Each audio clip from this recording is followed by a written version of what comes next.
자, 다시 볼게요. 이게 지금 한랭져서 온난져서인데 온대저기압과 뗄래 뗄 수 없는 관계예요. 항상 한랭져서 온난져서 동반하는 게 온대저기압이거든요. 패턴 항상 일정해요. 다시 한 번 더.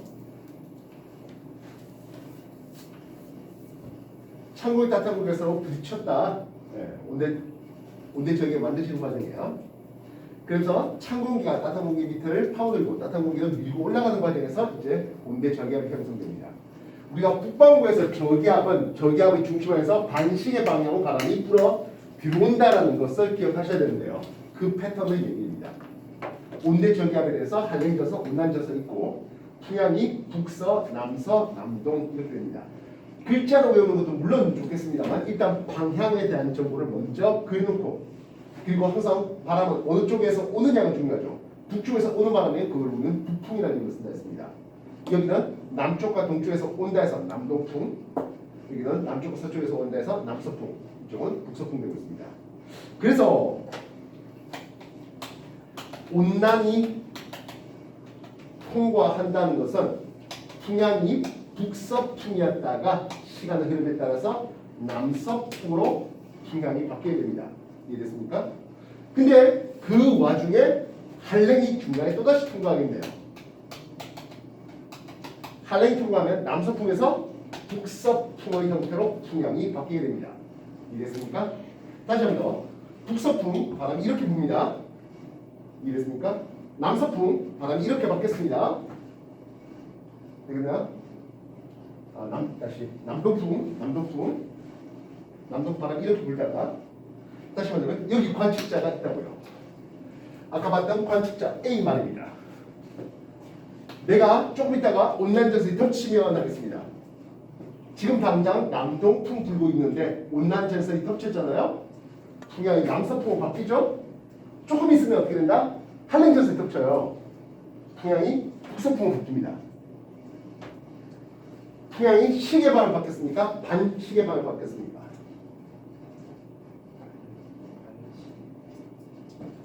남동풍 불고 있던 지역이 북서풍 불렀다가 다시 남서풍을 불렀다가 북서풍으로 바뀝니다. 시계방으로 바뀝니다. 북반구에서 온난 통과 이전에 북서풍의 바람이 불다가 온난 통과하면서 풍향이 남서풍으로 바뀌었다가 한랭 통과하는 과정에서 풍향이 북서풍으로 바뀌어요. 시계방향 풍이 바뀌어요.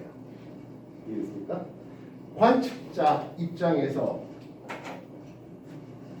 온난 통과하고 한랭 통과하는 과정에서 풍향이 시계 방향으로 바뀐다. 기억해 놓으시기 바랍니다. 물론 이거 북반구 얘기예요. 남반구가 관심 있을까요? 샘 해밍턴이 우리나라 교육부 장관 되기 전까지 이런 남반구가 메인인 의미는 없어요. 항상 북반구 위주예요. 알겠습니까? 생각해봐요. 전 세계 지도 놓고 남반구에서 뭐 잘 살고 남반구에서 힘 있는 나라가 뭐 있어요? 호주 오스트레일리아? 호주 오스트레일리아 인구 얼마예요? 한 500만밖에 안 돼요. 그 인구가 뭔 놈의 국력이 그나마리 봐요. 아르헨티나, 브라질? 출가하십시오 하는 거죠. 이해됐습니까? 자, 그렇다면 B는 어디에 뿌립니까 했어요. B는 한랭전선 뒤쪽은 지역에 온난전선 앞 넓은 지역이 있었습니다. 이해됐습니까? 그래서 바람이 어떻게 불었다? 다시 비가 어떻게 내렸습니까? 하면 이슬비 내리다가 중간에 그쳤죠. 이후에 갑자기 쏟아서 우리가 부르륵 쏟아지는 것을 볼 수 있습니다. 이해됐습니까? 이게 온대저기압의 패턴이에요.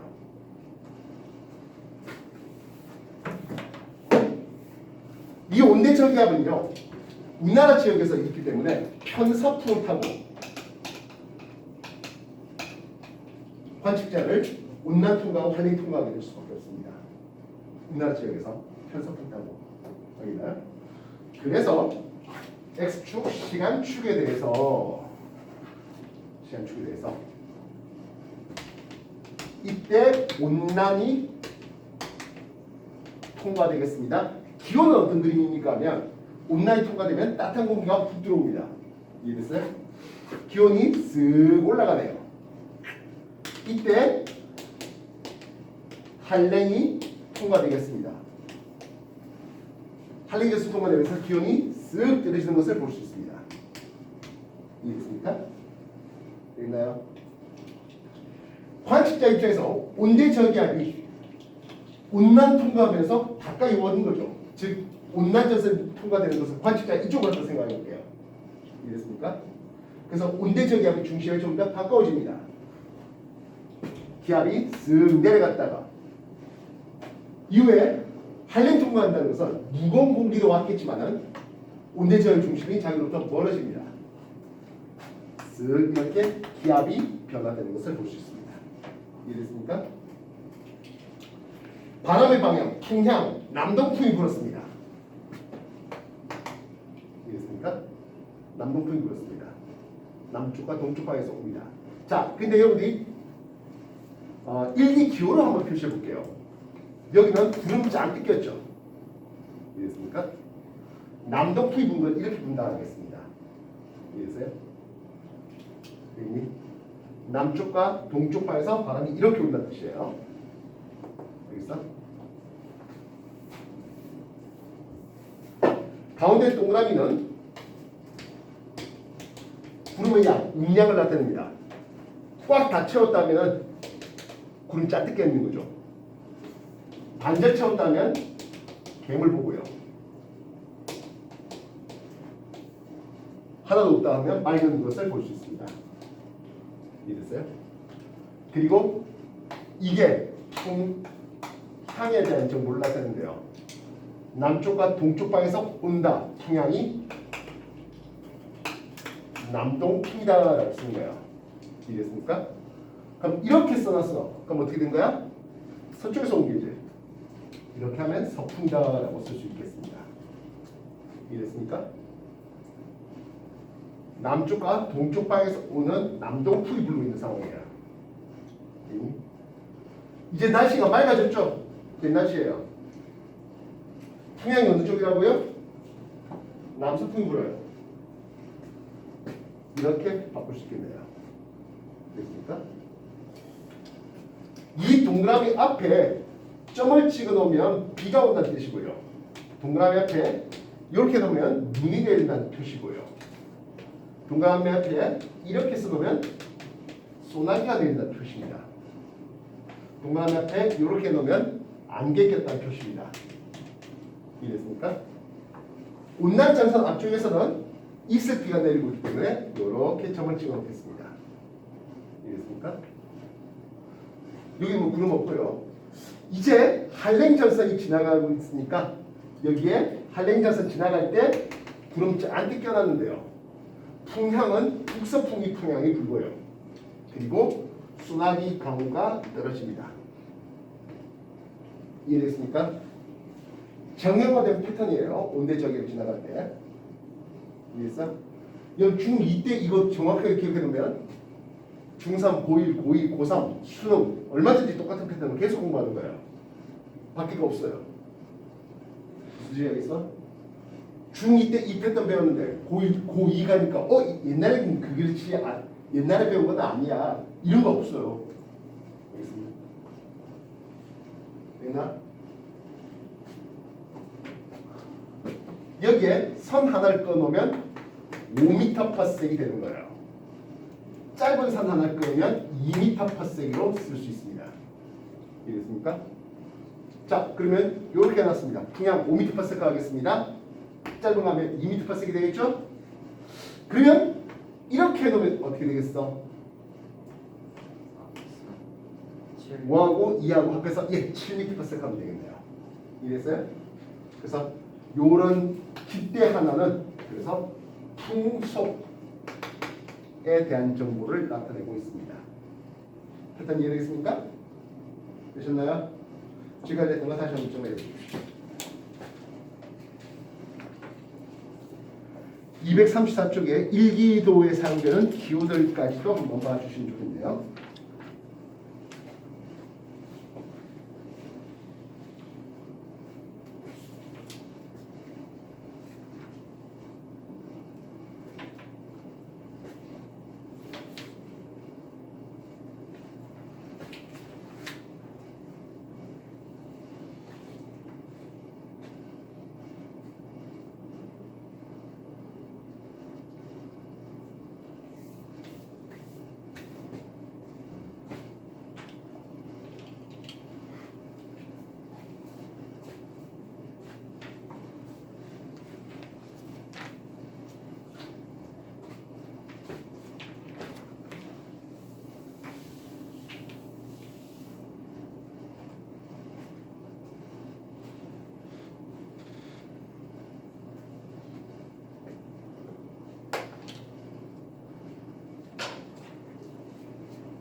전선 다시 한번 보겠습니다. 전선 여러분한테 소개했던 게 한랭 전선이 있었고요. 한랭 전선 뭐 이런 식으로 이 표시가 있었죠. 온난 전선이 있었습니다. 뭐 이런 표시가 있었습니다. 이때 한랭 전선 속도가 좀 더 빨라요. 온난 움직이는 거에 비해서. 그래서 한랭과 온난이 서로 겹치는 것을 우리는 뭐라고 얘기하면 회색 전선이라는 이름을 씁니다.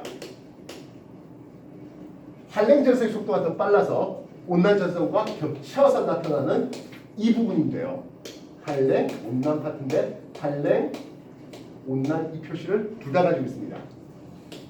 이 부분이 회색 전선 되겠습니다. 이해됐어요? 이때 이쪽이 찬 공기 있고 따뜻한 공기 있고 이쪽이 또 찬 공기가 있댔잖아요. 그치? 그래서 이 회색 전선을 또다시 구분해 보면 온난형 회색 전선과 한랭형 회색 전선을 구분할 수 있겠습니다. 우리는 한랭형 회색 전선을 소개해 보겠습니다. 한랭 회색 전선은요, 이렇게 단면을 잘라봤을 때 한랭 전선 뒤쪽의 공기가 더 찬 공기, 온난 전선 앞쪽의 공기가 찬 공기, 그럼 온난 한랭 사이의 공기가 따뜻한 공기 이렇게 될 때 이게 한랭형 회색이 되겠습니다. 그럼 뻔뻔하게 온난형 회색 전선은 온난 전선 앞쪽에 있는 공기가 더 찰 때 얘기입니다. 페이지 232쪽에 회색 전선의 종류에 대해서 한랭형 회색 전선과 온난형 회색 전선이 소개되는데 글자가 반대로 섞여 있는 것 같은데요. 232쪽 보충자료 봐보십시오. 선생님이 더 찬 공기 안에서 한랭형 회색 이렇게 썼죠? 확인됐습니까? 염체가하고 같나 달라? 달라요? 예, 그럼 염체 교정시켜 주십시오. 한랭 전선 뒤쪽에 있는 공기가 더 찰 때 이게 한랭 회색이에요. 그림이 서로 반대가 된 것 같네요. 이해됐습니까? 예, 정리 다시 해주십시오.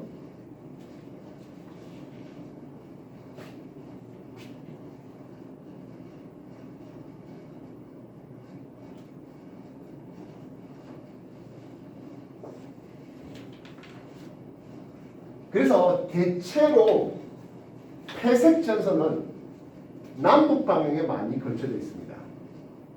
대체로. 꼭은 아니에요. 무슨 뜻인지 알겠어요? 온난 전선보다 한랭 전선 속도가 빨라가지고 한랭과 온난이 서로 겹치는 부분인데요. 대체로 남북 방향에 회색 전선이 많이 걸쳐져 있습니다. 그럼 뻔하게 전선 중에 남은 전선 하나가 정체 전선인데요. 이 정체 전선은 따뜻한 공기, 찬 공기가 서로 부딪히는 과정이거든요. 그때 힘이 균등하여서 어느 한쪽에 치우침이 없는 그런 상태를 우리는 정체 전선이라 하는데 이 정체 전선은 대체로 북쪽과 남쪽, 남북 방향에 대해서 가로북, 즉 동서방향으로 펼쳐질 경우들이 많습니다. 회색 전선이 주로 남북 방향 세로형이었다면 정체 전선은 주로 동서방향으로 가로로 이해됐어요? 그래서 정체 전선은 이런 그림이 그려지게 됩니다. 이해됐습니까? 지금까지 했던 거 다시 한번 정리해 주십시오.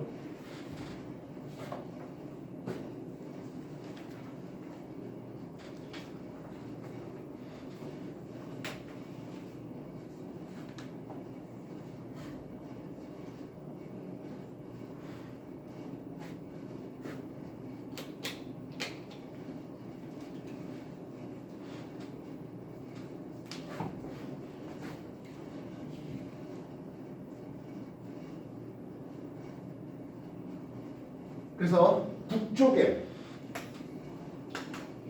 북쪽에 찬 공기가 내려올라오고 남쪽에 따뜻한 공기가 위로 올라가려고 하는 과정에서 부딪혀서 만들어진 이 전선 이름이 뭐가 된다고? 정체 전선이 만들어진다고요. 근데 정체 전선이라고 했을 때 장마전선이 아니라 했어요. 지퍼백 공기인데요. 장마전선 정체 전선이에요. 근데 정체 전선이라고 장마전선은 아니에요. 무슨 뜻인지 알겠습니까? 그러면 회색 전선이 만들어졌다 해서 온대 저기압이 소멸합니까? 네, 그렇지 않고요. 온대 저기압의 중심 기압을 더 보셔서 온대 저기압 중심 기압이 더더더 낮아져 있다면 아직까지는 발달되고 있는 상황입니다. 그럼 언제 온대 저기압이 소멸되겠습니까? 하면 위쪽에 따뜻한 공기가 아래쪽에 찬 공기가 지금처럼 보십시오. 아래쪽에 찬 공기가 차지하고 위쪽에 따뜻한 공기가 차지되면 이해했어요? 이제 찬 공기 아래쪽을 차지하고 따뜻한 공기 위쪽으로 올라가 버리게 되면 이때 온대 저기압의 소멸을 가지게 됩니다. 폐색 전선이 생기자마자 소멸했다. OX, X예요. 폐색 전선이 생기고 그런 뒤에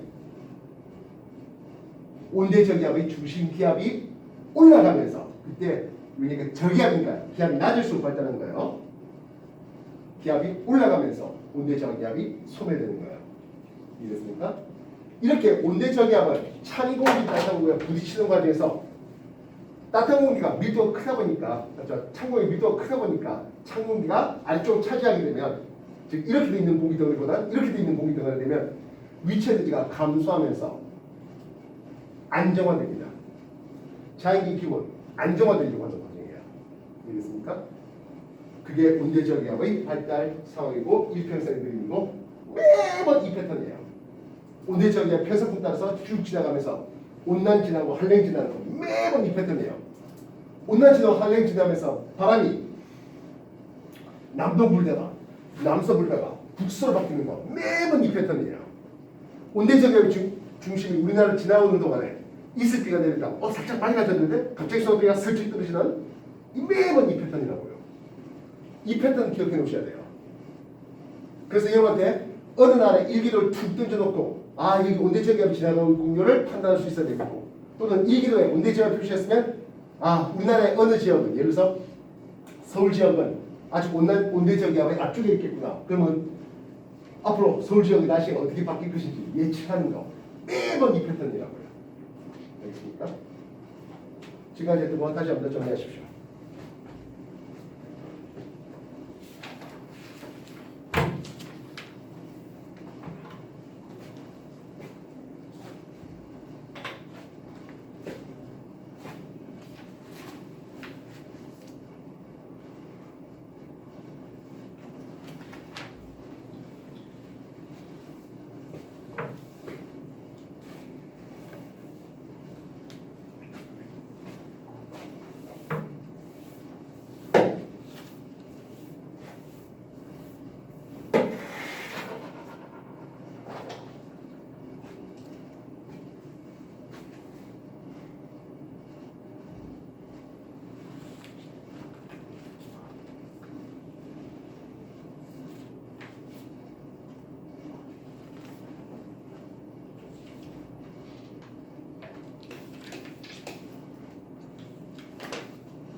자, 구름을 보니까 이런 구름이 펼쳐져 있다고 하는데요. 하겠습니다. 울릉도 있는 사람은 지금 온난차선 앞쪽에 있네요. 지금 울릉도에서는 고층 구름과 함께 조금 있으면 이슬비가 덮칠 겁니다.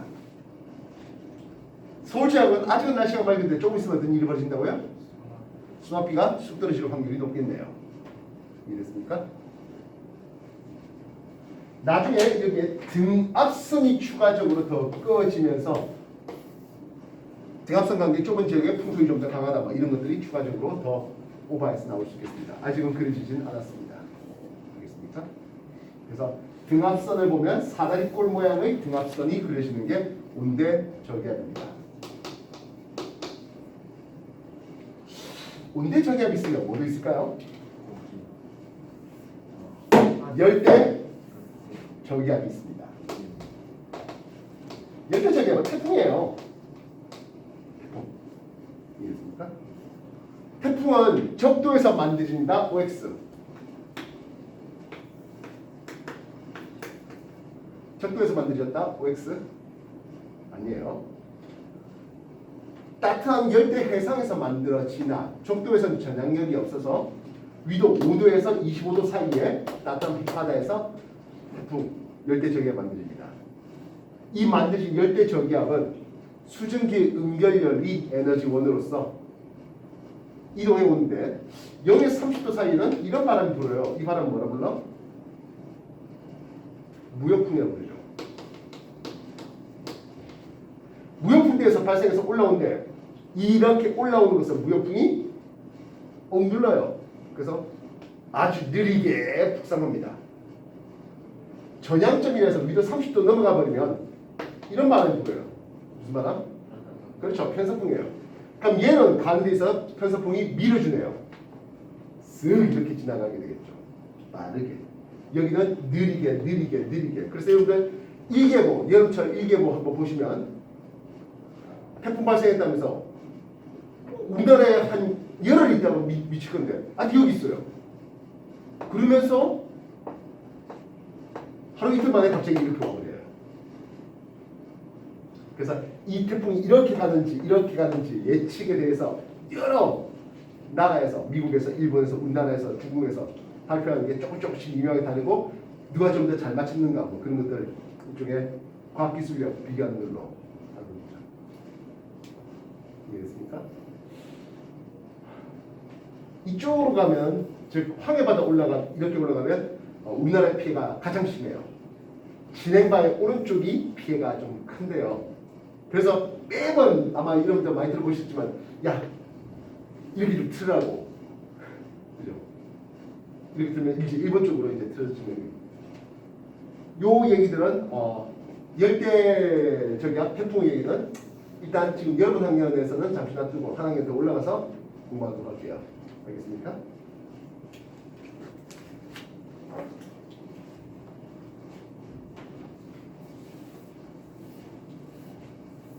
지난번에 기하감에서도 우리한테 살짝 한번 소개했습니다만은 우리나라의 전형적인 일기도의 그림이었습니다. 겨울철에는 시베리아 고기압이 발달되는 과정에서 서고 동저의 기압 배치가 그리고 북서 계절풍이 불어오는 게 이게 겨울의 대표적인 패턴이었습니다. 반면 여름이면 했습니다. 여름이면 북태평양 고기압이 발달되고 있었습니다. 그래서 남고 북저의 기압 배치를 통해서 남동 계절풍이 불어온다라고 했었는데요. 좀 전에 우리가 등압선 간격을 얘기했습니다. 등압선 간격이 좁다면서 바람이 훨씬 더 세죠 하겠다고요. 됐습니까? 자, 마지막 얘기 하나 더 남았겠네요. 이쪽에 찬 공기가 이렇게 올려고 이쪽에 따뜻한 공기가 이렇게 올려고 합니다. 이랬어요? 그래서 찬 공기가 따뜻한 공기 밀어내려고 올리려고 이렇게 하는 힘과 따뜻한 공기가 타고 오르게 만드는 이런 힘들로 인해서 우리나라의 동사 방향으로 걸쳐져 있는 전선 장마전선이 초여름에 걸립니다. 이 찬 공기를 만드는 기단 이름이 뭘까요? 이게 오호츠크의 기단입니다. 이 따뜻한 공기를 만드는 기단 이름이 뭘까요?